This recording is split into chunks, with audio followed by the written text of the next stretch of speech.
सबकी इच्छा है जल्दी से कल हो जावे और राम को राजा बनते देखे, लेकिन देवता नहीं चाहते। देवताओं की इच्छा है कि राम राजा ना बने, और देवताओं को आज राम राज्याभिषेक की बात इस तरह बुरी लग रही है जिस तरह से चोरों को चांदनी रात लगती है, अजोरिया रात लगती है। अजोरिया रात में चोर चोरी नहीं कर पाते क्योंकि दिखाई देते हैं, इसलिए चोरों को जैसे अजोरिया चांदनी रात नहीं भाती है, उसी तरह राम के राजा बनने की बात आज महाराज देवताओं को नहीं भा रहा। सारे देवता माँ शारदा के पास उपस्थित हुए और उपस्थित होने के बाद मैया से मिलाने लगे, बार बार कहने लगे राम के राज्याभिषेक को रोक दीजिए, कैसे भी करिए, कोई भी यत्न करिए, राम राजा न बने ऐसी कोई युक्ति करिए। माँ शारदा तो मना कर दी। सरस्वती जी ने देखा कि अयोध्या सुंदर सजाई गई, लोग नाच गा रहे, उत्सव हो रहा है। मैया ने कहा जहाँ राजा बन रहे वहाँ किसी को आपत्ति नहीं, तो आपको क्यों आपत्ति है? आप क्यों राम को राजा नहीं बनने देना चाह रहे हैं? मैया ने कहा हम मदद नहीं करेंगे, आपको इतना ऊंचा दर्जा मिला है, आप देवता कहे जाते हो, मनुष्यों से भिन्न कहे जाते हो, पूजित हो, पूजा किया जाता आपका, और आप मनुष्यों से भी ज्यादा नीच विचार रख रहे हैं। आपको ईर्ष्या हो रही है राम के राजा बनने से। माँ शारदा धिक्कारते हुए देवताओं को कहती हैं ऊंच निवास नीच कर तो ते देखी न सके पराई विभूति। इतना ऊंचा निवास आपको मिला और आप हैं कि राजा बनते राम को देखकर आपको पीड़ा हो रही। लेकिन जब देवताओं ने बताया मुख्य कारण कि राम जी स्वयं चाहते हैं कि वो राजा ना बने, राम जी वनवास चाहते हैं, उनका वनवास होगा तभी तो उनके अवतार लेने का निमित्त पूरा होगा, कारण पूरा होगा, इसलिए राम को राजा नहीं बनना। अगर राम राजा बन गए तो और राजाओं की तरह साधारण से राजा बनकर राज्य लीला करके चले आएंगे, राम की ख्याति नहीं होगी, यश कीर्ति नहीं होगी। इसलिए राम को राजा बनने से रोकिए। ये राजा राम बनने नहीं गए हैं, भगवान राम बनने गए हैं। जब भगवान राम की इच्छा को सुनी मैया शारदा सरस्वती जी, तब धरती पर आई, और धरती पर जब आई महाराज तो पूरे अयोध्या में खोज रही कि मति कैसे भ्रमित करे, किसकी भ्रमित करे, किस कारण से राम राजा न बने। और देखते देखते महाराज एक अयोध्या में ऐसी मिली जिसकी मति भ्रमित की जा सकती थी, जिसकी मति मारी जा सकती थी। एक थी, कौन थी जानते हैं? हाँ, मंथरा। मंथरा एक ऐसी थी जो राम की विरोधी थी, बाकी कोई नहीं था। और मंथरा थी कौन? कैकेयी जी के साथ उनके मायके से आई थी, मानो दहेज में लेकर आई थी महाराज। कैकेयी मैया दहेज में मंथरा को लेके आई थी। और जो दहेज लेकर के मायके से आता है या मायके से किसी की भी बिटिया के यहाँ से दहेज लिया जाता है, तो जैसे मंथरा काम करती वैसे दहेज आपके जीवन में काम करता है। 5 लाख 10 लाख ले तो लोगे, लेकिन वो किस तरह से जीवन से निकलेगा ये आप भी नहीं विचार कर पाओ कभी। अब दहेज कितना घातक होता है मंथरा को देख लीजिए, मंथरा को देखकर विचार कर लीजिए। पूरी अयोध्या उजाड़ कर रख दी, ऐसी दहेज है। तो घर को उजाड़वाना हो तो ही दहेज लीजिएगा, अन्यथा कभी किसी से दहेज मत मांगिएगा। जो दे बेटी की खुशी के लिए माँ बाप दें, आप उसे स्वीकार ले। आपके जीवन में जितना होगा उतना ही मिलेगा, उससे ज़्यादा नहीं मिलेगा। कोई 10-5 लाख रुपया दे भी देगा तो महाराज अचानक तबीयत खराब हुई और आप भर्ती हुए तो चला गया, फायदा क्या है?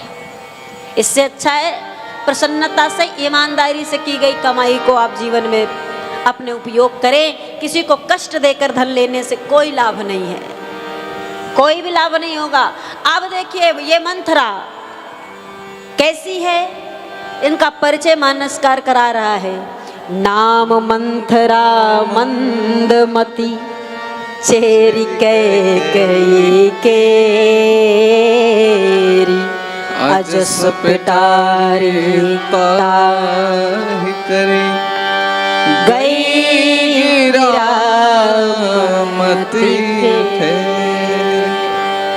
नाम मंथरा मंदमती। ये मंथरा, पहली बात तो बुद्धि कम थी मंथरा के पास। मंथरा के बारे में बाबा बता रहे, मंदमती बुद्धि कम थी मंथरा के पास।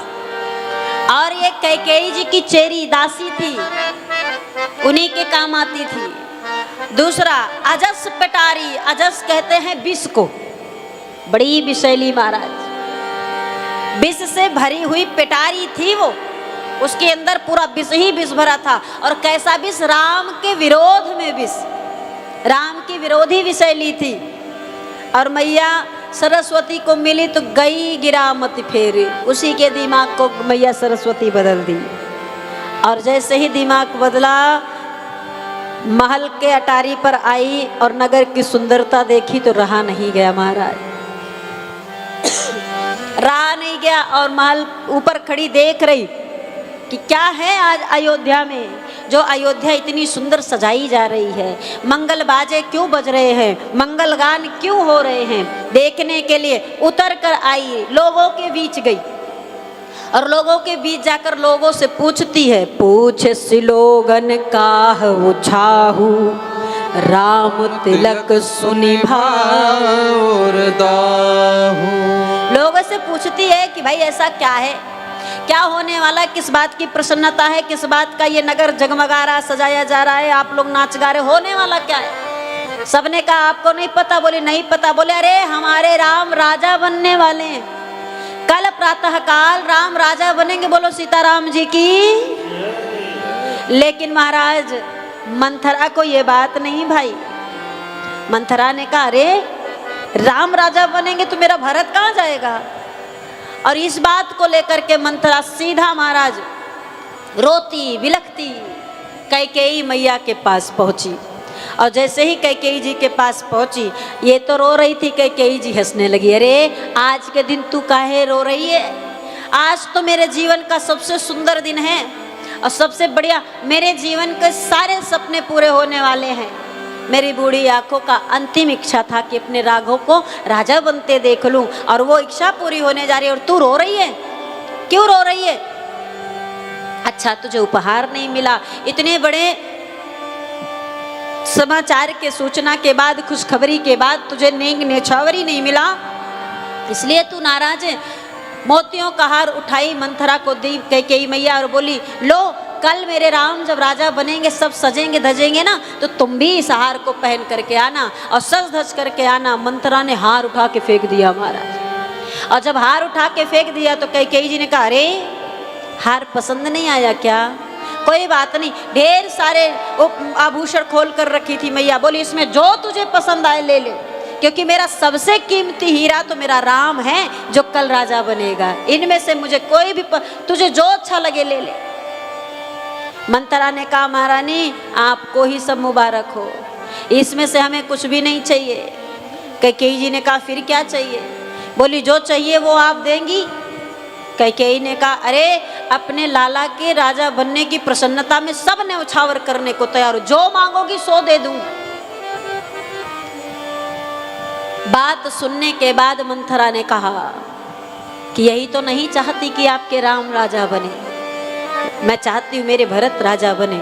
और जैसे ही बात मंथरा से पूछी क्या चाहिए तुझे, मंथरा ने कहा मैं चाहती हूँ कि राम राजा ना बने, मेरी इच्छा है राम का राज्याभिषेक रोक दिया जाए। इसको सुनते ही महाराज कैकेयी जी बोली मजाक कर रही है, हास्य कर रही है, तो ये हंसी भी मुझे अच्छी नहीं लगी।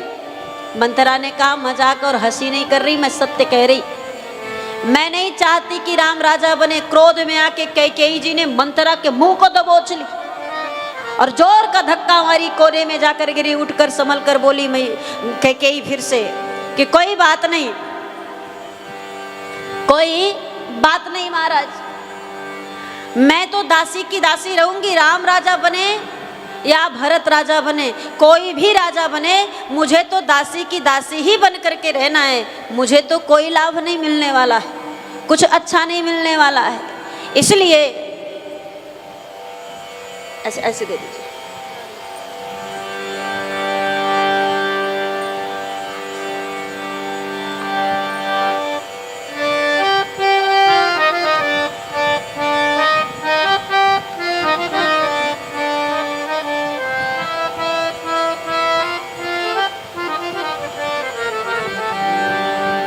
प्रेम से बोले राघवेंद्र सरकार की जय। आनंद कंद भगवान की जय।